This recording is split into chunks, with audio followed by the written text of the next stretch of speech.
السلام علیکم ورحمۃ اللہ وبرکاتہ۔ آج کی دینی تعلیم۔ نمبر 1، اسلامی تاریخ۔ حضرت موسیٰ علیہ السلام کی پیدائش۔ حضرت موسیٰ علیہ السلام بنی اسرائیل کے جلیل القدر نبی ہیں۔ قرآن کریم میں 136 مرتبہ ان کا ذکر آیا ہے۔ اللہ تعالیٰ نے انہیں ہم کلامی کا شرف بھی عطا فرمایا ہے۔ ان کے والد کا نام عمران تھا۔ وہ 15ویں یا 16ویں صدی قبل مسیح میں پیدا ہوئے۔ پیدائش کے بعد ان کے والدہ نے اللہ کے حکم سے انہیں ایک صندوق میں رکھ کر دریا میں بہا دیا۔ صندوق بہتا ہوا فرعون کے محل تک جا پہنچا۔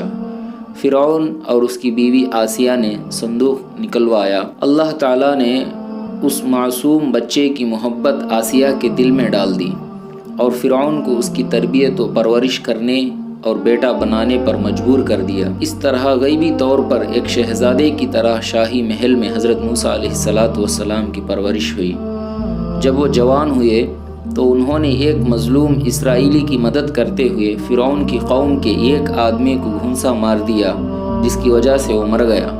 حضرت موسیٰ علیہ السلام اپنی جان کے خوف سے مصر چھوڑ کر مدین چلے گئے اور وہاں حضرت شعیب علیہ السلام سے ملاقات ہوئی تو انہوں نے حضرت موسیٰ علیہ السلام کی امانت داری کو دیکھ کر اپنی بیٹی صفورہ سے نکاح کر دیا۔ جب وہ اپنے اہل خانہ کو لے کر مدین سے مصر روانہ ہوئے تو راستے میں اللہ تعالیٰ نے کوہ طور پر نبوت سے سرفراز فرمایا۔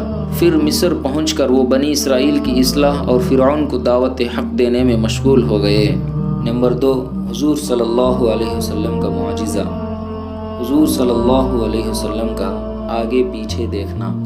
رسول اللہ صلی اللہ علیہ وسلم نے فرمایا، تمہارا کیا خیال ہے کہ میں صرف سامنے ہی دیکھتا ہوں؟ بخدا تمہارا خشوع اور خضوع اور رکوع مجھ پر پوشیدہ نہیں ہے۔ بلا شبہ میں اپنی پیٹھ کے پیچھے بھی تم کو دیکھتا ہوں۔ نمبر 3، ایک فرض کے بارے میں۔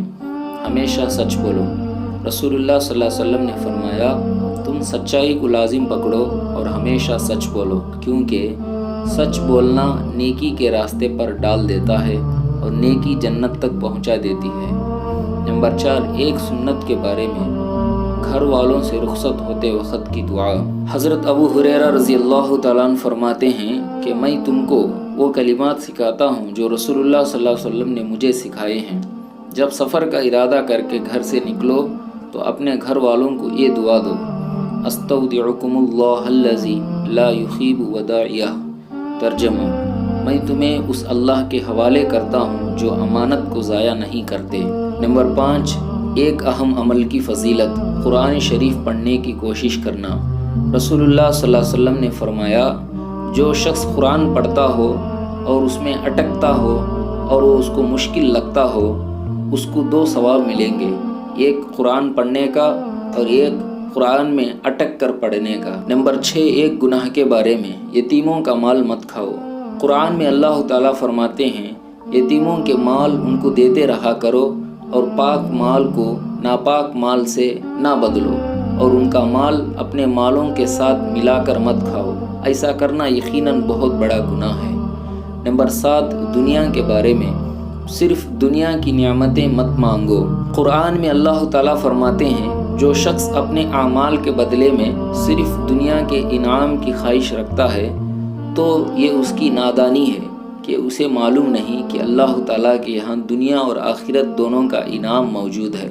لہٰذا اللہ سے دنیا اور آخرت دونوں کی نعمتیں مانگو۔ اللہ تعالیٰ دعاؤں کو سنتا اور تمہاری نیتوں کو دیکھتا ہے۔ نمبر 8، آخرت کے بارے میں۔ دوزخ کے لباس کی گرمی۔